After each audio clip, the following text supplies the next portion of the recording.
Hello friends, आपका स्वागत है हमारे चैनल लाइक स्टडी 09 पर, जिससे हो जाएगा आपको अपनी पढ़ाई से प्यार। चलिए शुरू करते हैं आज के टॉपिक से, जो है रॉयल इंडियन नेवी रिवॉल्ट। ठीक है, नौसेना विद्रोह, जो कब से कब तक हुआ था? 18 फरवरी 1946 से लेकर 23 फरवरी तक हुआ था।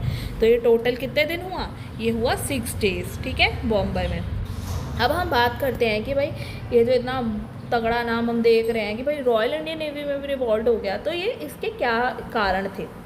तो इसमें अब आप खुद एक बार जनरली सोचिए, अपनी साइड से सोचिए। अभी आप इन सब रीजंस को मत देखिए, ठीक है? आप अभी कहीं और देखिए। तो आप बताइए क्या ऐसे रीजंस हो सकते हैं कि भाई नौसेना विद्रोह हुआ होगा? तो कुछ जनरल पोर्शन की भाई कोई सेना क्यों विद्रोह कर सकती है? तो भाई एक रीज़न तो नॉर्मली ये हो सकता है कि जो है वहाँ पे भेदभाव होता हो उनके बीच में, एक ये रीज़न हो सकता है। और क्या रीज़न हो सकता है? कि शायद वहाँ के खाने पीने की कंडीशन सही ना हो, एक ये भी रीज़न हो सकता है ना? एक ये भी रीज़न हो सकता है कि भाई उनके साथ जो है बहुत बुरा व्यवहार होता हो, है ना? ये कुछ रीज़न्स हो सकते हैं। तो हम अब इन्हें ही देखते हैं कि ये बेसिक रीज़न्स भी ऑब्वियस सी बातें यहाँ पे हैं, जैसे चरित्र पर टिप्पणी करना, उनका वेतन कम होना, जातीय भेदभाव होना, है ना, नौसेना में खराब भोजन देना। तो ये कुछ बेसिक रीजंस ही हैं जो जिनकी वजह से ये धीरे धीरे जो है बड़ा हो गया। और क्या रीजंस हैं कि भाई अस्वच्छ आवासीय स्थिति, बेसिकली असंतोषजनक परिस्थितियां होना कार्य पर। और क्या है, लाल किला मुकदमा हमने देखा, उसमें जो है जब भारतीयों की जीत हुई तो एक राष्ट्रीय चेतना पैदा होती ही है। तो वो उनमें भी हुई कि भाई हम भी जीत सकते हैं, हम भी जो है अगर हम विद्रोह कर दें, हम अपने जो है रीजंस दिखाएं कि भाई हमें ये चीज़ें पसंद नहीं हैं, हम विद्रोह करके दिखाएं, तो हमारी भी जो है डिमांड्स वो पूरी होंगी। और इस समय जो है भारत छोड़ो जो आंदोलन की घटनाएं चल रही थी उस समय पे, तो ब्रिटिश भारतीय सेना के सिपाहियों पर इस चीज़ का ऑब्वियस सी बात है प्रभाव तो पड़ा ही था। तो इन मूवमेंट्स का प्रभाव पड़ा। और सबसे जो है इम्पोर्टेंट ये जो हमने देखा ही था, लाल किला मुकदमा। अगर आपने इसके ऊपर जो है मेरी वीडियो नहीं देखी है तो आप डिस्क्रिप्शन में लिंक होगा, उसमें से देख लें, अदरवाइज बेल आइकन है वहाँ पे आपको लिंक मिल जाएगा। ठीक है, तो यही सारे कुछ रीजंस थे जिसकी वजह से ये नौसेना जो है विद्रोह हुआ। ठीक है, शुरू हो गया। ठीक है, 18 फरवरी को स्टार्ट हो गया। ठीक है, जिसमें रॉयल इंडियन नेवी जो थी उसमें कार्यरत काम करती हुई गैर कमिश्नर अधिकारी जो थे, बेसिकली भारतीय जो थे, ठीक है, और उनमें जो नाविक वर्ग थे जिन्हें क्या कहते थे, उन्हें कहते थे रेटिंग, उन्होंने जो है विद्रोह शुरू किया। अब विद्रोह किस कंडीशन पे? भाई उन्होंने विद्रोह कहकर, जो ब्रिटिश गवर्नमेंट ने विद्रोह कह के भाई इन्हें जेल में डाला होगा, तो किन इवेंट्स के थ्रू कहा? तो भाई जो ये रेटिंग थी ना, इन्होंने जो है अपनी एक खुद की कमेटी फॉर्म कर ली थी। अब ये कमेटी का नाम क्या था?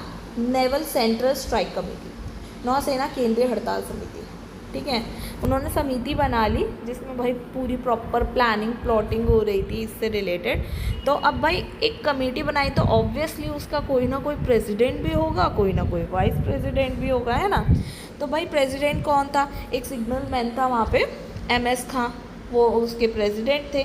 और वाइस प्रेसिडेंट कौन थे? एक पेटी ऑफिसर था टेलीग्राफिस्ट का, ठीक है, वो थे मदन सिंह, वो जो है उपाध्यक्ष बन गए। तो ये एक घटना हो गई।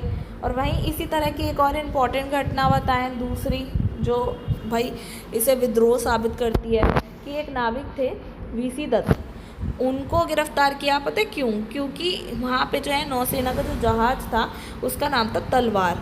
ठीक है, उसकी दीवारों पे उन्होंने बस इतना लिख दिया था कि अंग्रेज़ों भारत छोड़ो, उन्होंने ये लिख दिया। तो इस वजह से जो है उनको विद्रोही मानकर जो है उनको गिरफ्तार कर लिया गया। ठीक है, तो अब क्या हुआ, जब ये गिरफ्तारी होने लगी और ये इन रीजंस पे, तो जो है ये विद्रोह ना कुछ ज़्यादा ही लेवल पे बढ़ गया कि भाई 22 फरवरी तक आते आते, ठीक है, ये इतना बढ़ गया कि जो है कराची के HMS हिंदुस्तान से जो है ये शुरू हुआ, मद्रास कलकत्ता पूरा आगे बढ़ते गए और इतने से वक्त में बेसिकली 4 दिन के अंदर अंदर इन्होंने तकरीबन 20,000 जहाज़ जो है ना अपने कब्जे में कर लिए। अब भाई ब्रिटिशर्स के इतने सारे जहाज़ उन्होंने अपने अंडर कर लिए, वो तो भाई वैसे भी देखो अगर देखा जाए ना वो रेशो में कम ही थे। जितने भी उनकी आर्मी कह लो, उनकी कोई भी सर्विसेज कह लो, सब में जो है मैक्सिमम जो रेशो था वो था इंडियंस का। अगर मान लो इंडियंस साथ ना दे तो भाई ब्रिटिशर्स की संख्या ही कितनी है, उनकी पावर ले लो, जैसे अब उनके जहाज ले लिए, उनसे उनके हथियार छीन लो, फिर उनकी सेना उनका साथ ही ना दो, तो उनका रेशो है ही कितना, था ही कितना, रेशो था ही नहीं इतना। तो इसीलिए जो है भाई इतने से वक्त में देखा कि भाई 20,000 जहाज़ों पे कब्ज़ा कर लिया उन्होंने। और इवन यहाँ तक विद्रोहियों ने जो है कांग्रेस, लीग और कम्युनिस्ट पार्टी के झंडे लिए और जो ब्रिटिशर्स का जो यूनियन जैक जो था उसकी जगह पे लगा दिया उन्होंने।